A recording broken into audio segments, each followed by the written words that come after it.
Bonsoir Dakar Square, je m'appelle Djamboloum, alias Astou de la série Idole.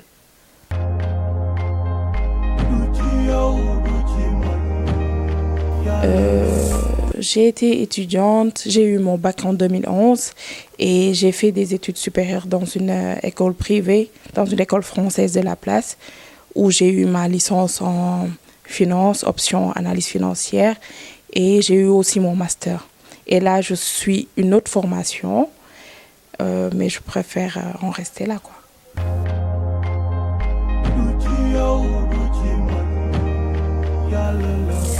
Non, c'est mon premier film. Je suis apparue dans Idole et c'est grâce à un ami. Parce que avant, on me proposait souvent des films, des téléfilms et tout, mais j'ai jamais eu le courage. Je me demandais tout le temps si je me sentirais bien, si ça me plaira, tout ça. Et là, je me suis vraiment plu, ça m'a vraiment fait plaisir, grâce à une équipe vraiment. Idole, c'est une vraie famille, une grande famille, et je suis contente de faire partie de cette famille.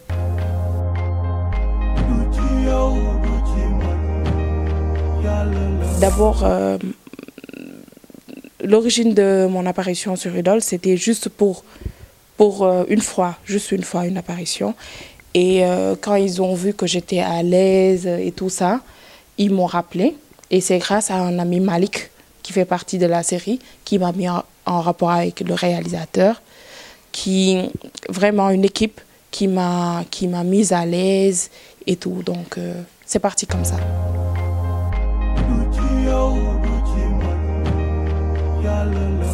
Le personnage de Astou,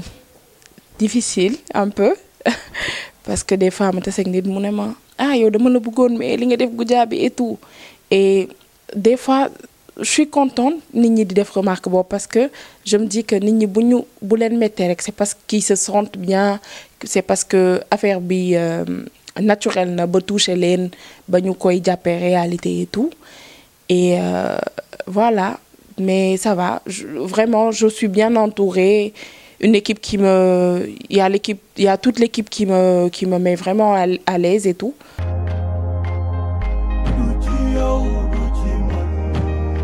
Je suis actrice, donc c'est un rôle qu'on me donne. Ça n'a rien à voir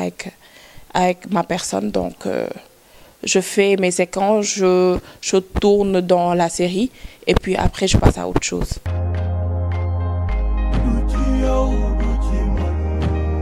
Au fait, ma mère, duma bëgg sax di sori ci suñu relation maak moom, parce que des fois damay am impression que du yaay ak doom, c'est vraiment ma copine, sama xarit la. Je peux dire que c'est ma meilleure amie, moom laay waxtaanal, moom moo may bu mettee moom laay gis, bu neexee moom laay gis, de nekk yaay boo xam te dafa brave, dafa jàpp ñàmburam, daf ñuy jàppale si lu bëri, que ce soit moi ou mes sœurs, daf ñuy jàppale si lu bëri, encourager ñu, teguñu fitna vraiment. Des fois damay xaw a guddee tournage sax ne ay heure bi normalul woo ko maa ngi ñëw de dama nekk tournage, mais à chaque instant daf may woo allo pare nga tey loo tourné, tant que ñëwuma du nelaw, tu vois. Donc loolu vraiment j'ai eu la chance d'avoir une mère comme ça, donc maa ngi koy remercier, mënuma ko fay, aw ma fayam vraiment. Et m'a vraiment encouragée, chaque jour day seetaan sama téléfilm yi et tout. Man duma ko seetaan télé parce que à chaque fois moom day toog di ko xaar pour mën ko seetaan, te des fois damay jouer rôle boo xamante ne damay rus toog ak moom peut-être di ko seetaan et tout, je me sens pas à l'aise avec elle donc dama koy seetaan à part et tout. Elle m'encourage des fois, mu ne mais li nga def moom jàpp la, del waxee nii del kii nii, tu vois. Donc je suis vraiment contente d'avoir une famille merveilleuse, une famille soudée, une famille qui me soutient à 100%. Donc Madre Peace, maa ngi koy remercier vraiment, di remercier aussi mes sœurs, awma seen fay, nekkuñu fi mais sama mag yi nekkuñu fi, mais à chaque fois bu ma jàll dañ may woo, yii yaa ngi fii toj, yaa ngi lii, yaa ngi rafet, tu es toute belle, continue comme ça,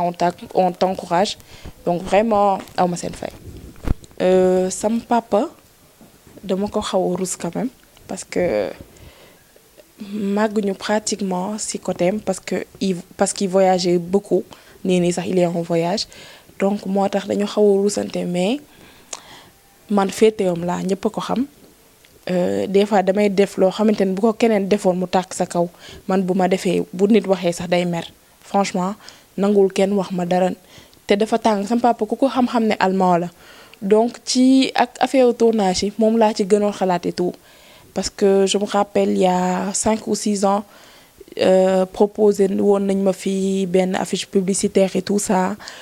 je lui en ai parlé mu ne ma ah non non non non ah non da ngay jàng da nga toll ci jàng il faut que tu continues tes études c'est la priorité et tout donc moom laa ci doon gën a xalaat mais vraiment quand je lui en ai parlé mu ne ma vraiment mu encouragé ma ne ma mag mu jëmm nga taxawaalu woo du lu bon tu le fais tu es actrice tu gagnes ta vie donc il m'a encouragé ne ma gënal xam sa bopp rek gën a xam fooy teg sa tànk vu que nit ñi buñ la commencé xam parce que même si c'est ma première fois dans le monde cinématographique j'ai fait des pubs peut-être yoo xam te ne dawul Sénégal et tout j'ai eu des contrats et tout j'ai fait des affiches pour d'autres gens yoo xam te ne du sax Sénégal et tout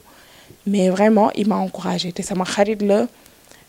daf may woo même bu fi nekk daf may woo tout le temps di ma encourager je sais que t'es une battante t'es courageuse je suis contente de toi di ma encourager tout le temps moom aussi il a toujours été là ci côté yëpp surtout ci suñu étude sama papa dafa bëgg jàng donc il n'a jamais hésité à mettre les moyens pour que ñu réussir ci suñuy étude et tout donc moom jàng mooy priorité mais là il m'a vraiment encouragée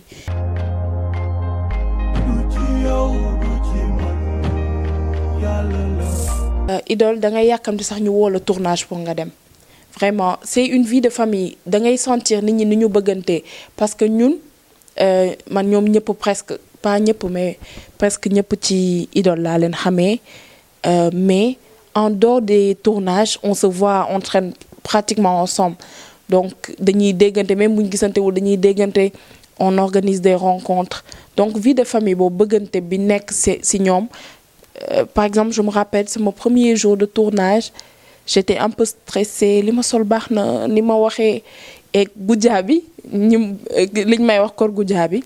vraiment dafa doon ñëw di ma moom moo ma gën a encouragé may ma fit tu es belle j'adore comment tu parles tu es naturelle continue comme ça et tout donc vraiment surtout suñu réalisateur aussi quelqu'un de bien quelqu'un de simple kuy déglu avis acteurs yi tu vois donc idole on est vraiment free y a pas de stress surtout Goudiaby par exemple Goudiaby on se parle tout le temps surtout dañu am groupe boo xam te dañuy tooñante daf ma sonal lu nekk la may yàq lu nekk la may wax des fois mu dugg ci net bi gis sama photo woo ma waa Astou lii Astou lee Tafa aussi c'est quelqu'un de bien ñoom ñëpp samay gaañ lañ Babacar Wali Chérif alias Chérif ñëpp laay dégganteel on a de bons rapports.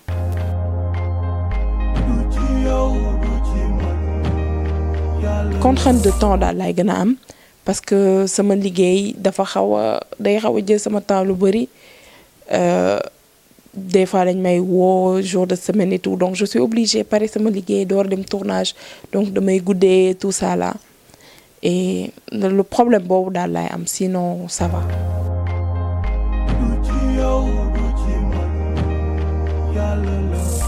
Il y a pas grand-chose qui a changé dans ma vie. Il y a pas un grand changement juste que dañ may kii ci mbedd yi Astou danga ma neex Astou li Astou bul def nii Goudiaby Astou et ça me fait vraiment plaisir parce que maa ngi ressentir amouru nit ñi que ñi ngi seetaan série bi que da leen intéressé ak commentaires yi may jot des fois des gens yoo xam te ne peut-être xam naa leen mais gëj naa leen dégg bu yàgg di jot seeni messages des inconnus di jot seeni messages via les réseaux sociaux ça me fait vraiment plaisir.